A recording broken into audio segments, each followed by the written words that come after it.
Next है इसका question number 10। तो यहाँ पे हमें ए बी सी डी एक ट्रेपीजियम दिया गया है जिसमें ए बी ई डी एक स्क्वायर है एंड यहाँ पे जो बी ई है वो ई सी के इक्वल दिया गया है। तो हमें यहाँ पे एंगल बी ए ई और एंगल ए बी सी की वैल्यू फाइंड आउट करनी है। तो इसके फर्स्ट पार्ट में मैं बी ए ई की वैल्यू फाइंड आउट कर रहा हूँ यहाँ पे।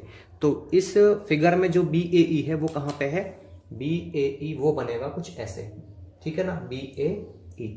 तो मुझे यहाँ पे ये वैल्यू फाइंड आउट करनी है इसकी बी ए ई, ठीक है। अब मुझे पता है कि जो बी ए डी है उसकी वैल्यू कितनी होगी, एंगल बी ए डी ये होगी 90 डिग्री, क्योंकि मैंने यहाँ पे फर्स्ट में ही राइट कर दिया है कि जो ईच एंगल है स्क्वायर का वो होगा 90 डिग्री का। तो ये ए जो है वो एक एंगल ही तो है स्क्वायर का, ठीक है। तो हर एक एंगल जो है 90 डिग्री का, इसलिए बी ए डी जो है वो एक 90 डिग्री का एंगल हो गया यहाँ पे। अब देखिए बी ए डी का जो हाफ है वो कितना हो जाएगा, मैं यहाँ पे लिख देता हूँ एंगल बी ए डी का हाफ, इसका भी हाफ हो जाएगा जब मैं इसका हाफ करूंगा तो, ठीक है। तो यहाँ पे बी ए डी का हाफ मैं कैसे लूं, मुझे तो बी ए ई चाहिए ना, तो इसलिए बी ए डी का हाफ जो है मैं बी ए ई ही ले लूंगा। वैसे बन तो सकता है क्या, डी ए ई भी बन सकता है, बट मुझे बी ए ई चाहिए, तो इसलिए मैं ले लेता हूं B A E it is equal to, ये इससे कट करके आ जाएगा 45 डिग्री का। तो आ गया मेरे पास B A E it is equal to 45 degree. अब देखिए मुझे यहाँ पे अगला जो पार्ट है बी, उसमें क्या चाहिए, उसमें मुझे चाहिए एंगल ए बी सी, ठीक है। तो ए बी सी की वैल्यू मैं कैसे निकाल सकता हूं, यहाँ पे ए बी और सी, ठीक है।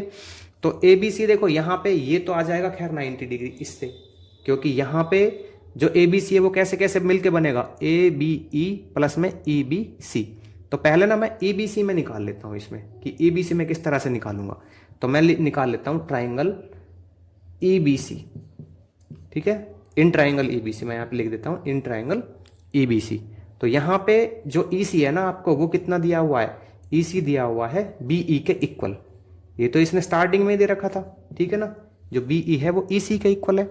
अब ये इक्वल है तो इसका मतलब क्या है कि ये बन गया एक आइसोसेलेस ट्राइंगल, और आइसोसेलेस ट्राइंगल में क्या होता है कि अपोजिट एंगल्स जो होते हैं वो होते हैं इक्वल, मतलब ये एंगल और ये एंगल हो जाएंगे इक्वल, और मैं इनको लेट कर लूंगा एक्स।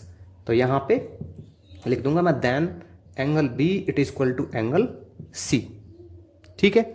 एंगल बी किसके इक्वल हो जाएगा, सी के इक्वल हो जाएगा। तो मैं यहाँ पे लिख दूंगा isosceles triangle property, isosceles triangle property, ठीक है भाई। तो इधर आ जाएगा मेरे पास कितना एंगल, मैं इसको ले लेता हूं एंगल ई बी सी, ठीक है, angle E B C plus में एंगल ये आ जाएगा मेरे पास सी ई बी, या फिर मैं ऐसे ले लेता हूं इनको एंगल बी प्लस में एंगल सी प्लस में एंगल ई, ठीक है, इस तरह से ले लेता हूं। अब देखिए यहाँ पे एंगल बी की वैल्यू कितनी है, एक्स है, एंगल सी की वैल्यू भी मेरे पास एक्स है, और एंगल ई की वैल्यू कितनी है, ये यहाँ पे 90 डिग्री है, क्योंकि हर एक एंगल 90 डिग्री का होगा, ये भी 90 डिग्री का आ जाएगा, ये लीनियर पेयर से निकल आएगा 1, ठीक है ना। इसको अगर 1 लिया जाएगा यहाँ पे तो ये आ जाएगा 180 डिग्री। तो 2x it is equal to आ जाएगा 180 में से जब ये 90 माइनस होगा उधर जाके ये बचेगा 90 डिग्री। तो x की जो वैल्यू है वो कितनी आ जाएगी, वो आ जाएगी यहाँ पे 90 का जब हाफ करेंगे हम, ठीक है। तो 90 का जब हाफ करेंगे हम तो ये आ जाएगा 45 डिग्री। अब ये 45 डिग्री आ गया, ठीक है। तो इसको मैं यहाँ से इरेज कर लेता हूँ, या फिर मैं इधर लिख देता हूँ इसको, यहाँ पे एंगल ए बी सी किसके इक्वल आएगा, ये आएगा एंगल ए बी ई, है ना, इनका सम होता है दोनों का angle A B E plus में angle E B C, E B C. तो ए बी ई कितना है, ये यहाँ पे 90 डिग्री है, क्योंकि हर एक एंगल जो है वो 90 डिग्री का होता है स्क्वायर का, और ई बी सी में मुझे कितना मिला, यहाँ पे एक्स मिला है, तो ये 90 यहाँ पे, और x की जो वैल्यू मेरे पास यहाँ पे आई है ये कितनी है 45 डिग्री है। तो मैं इसको इसमें ऐड कर देता हूँ 45 डिग्री को, तो 9 और 4 13 135 डिग्री जो ए बी सी की वैल्यू है ये